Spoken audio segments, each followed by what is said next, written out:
launch a complex 1.0 app, you're going to be less able to respond to an evolving platform and changing user expectations. And if you didn't get something right, God forbid, complexity at launch can make it difficult to untangle what this thing might be. The second article, also by Jon Gruber, I admit I'm a fan, he's written about Apple's development process in the article, This Is How Apple Rolls. He says, they take something small, simple, and painstakingly well considered. They ruthlessly cut features to derive absolute minimum core product they can start with. That's how Apple builds its platforms. It's a slow and steady process of continuous iterative improvement. So slow, in fact, that the process is easy to overlook if you're observing in real time. So if you're designing on the iPad platform, I think it's critical to understand that the nature of this platform is to evolve. And equally crucial in designing applications is to have the ability to evolve with the platform. So one thing that our time out at Apple afforded us is the opportunity to work side by side. This is Adam, the iPhone developer, and I the night before our final code drop. And these kinds of 24/7 working conditions are not for the meek. But because we were given the opportunity to work next to each other, we were able to make huge leaps that may have otherwise taken us months. Now, many of our organizations or institutions were born in an era where the factory was the dominant model of the means for production. I'm here to tell you, and many of you have already figured this out, but waterfall methods in software development are factory-based models of production. And these methods produce software that is heavy, unfriendly, and unusable. So great consumer-facing application software will not be built in this way. So the way that we work is typically we do smaller cycles of design, development, and QA. But I would be lying to you if I told you that the process was linear. And I think that any process, no matter how good, can limit your ability to respond. It can limit your ability to respond to the right action. So, for example, some things absolutely need upfront design time. However, during some releases, we have to pass work back and forth. So defining your process is great, but ultimately it comes down to cultivating strong communication with your group.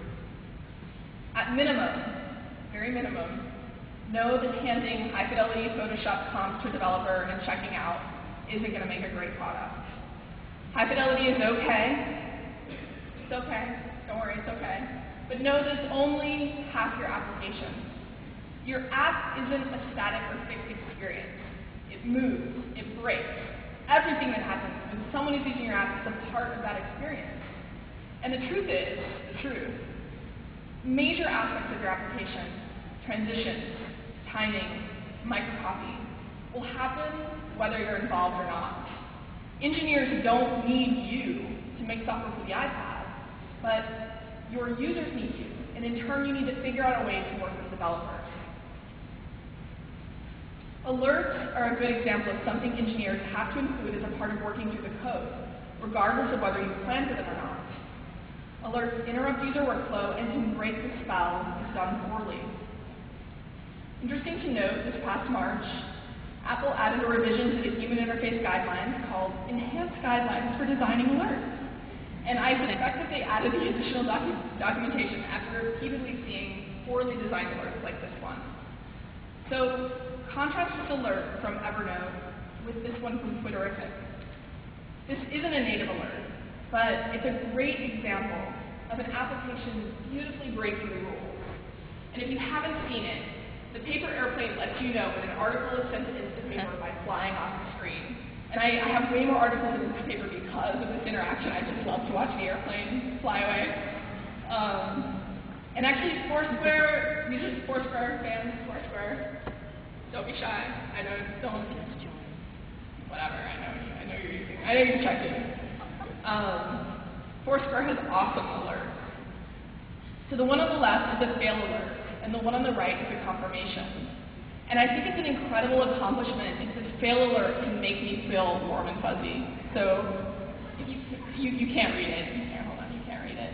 It says something like, we're having problems connecting to the internet.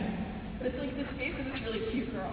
And it's like, you might want to try again later. So I'm like, okay, I'll try again. Really happy. So if something breaks in your application, and know that it will, how are you going to handle it? If someone loses their connection, is your app going to stay classy and on brand, or will it totally fall apart? And I've seen applications totally fall apart. So know that these kinds of scenarios are often impossible to plan for. There can be so many different kinds of scenarios that happen in your application. And one day I asked our developer to go on a treasure hunt for alerts in the app, and he surfaced about 2 dozen of these alerts that I had never seen before. So you could do this. You could make a 40-page functional spec, which I'm embarrassed to admit I've done before. Or you can plan for the primary scenarios, and you can cultivate a shared understanding with your team regarding the kinds of decisions that have the potential to impact user experience. I recommend the latter. The latter will only happen if you get out of your chair. So regardless of who you are or what you do in an organization, go and have face-to-face conversations. If you're working on an app, go sit next to developers from time to time. They're going to look at you weird for a few months. Just ignore it. They'll eventually expect this from you and welcome it. On a related note, I think our workspaces are sometimes structured to serve managers, not makers. However, I think it's our responsibility as makers to not let legacy organizational infrastructure play enemy to great product design. And finally, I think that the wide-scale distribution of touch interfaces is what we will look back on in 20 years and consider seminal. The interfaces and experiences we are now crafting are both functional and are built to be used by the hands. I think what this necessitates is return to a way of making that is closer to craft. Now, I spent the first part of my 20s living near and working in communities of craft people. It's only in the last 5 years that I've been working in digital. And I've realized through exposure to these two very different cultures that craft people are technologists. Technologists are craft people. The only difference is the velocity of the material they choose to work.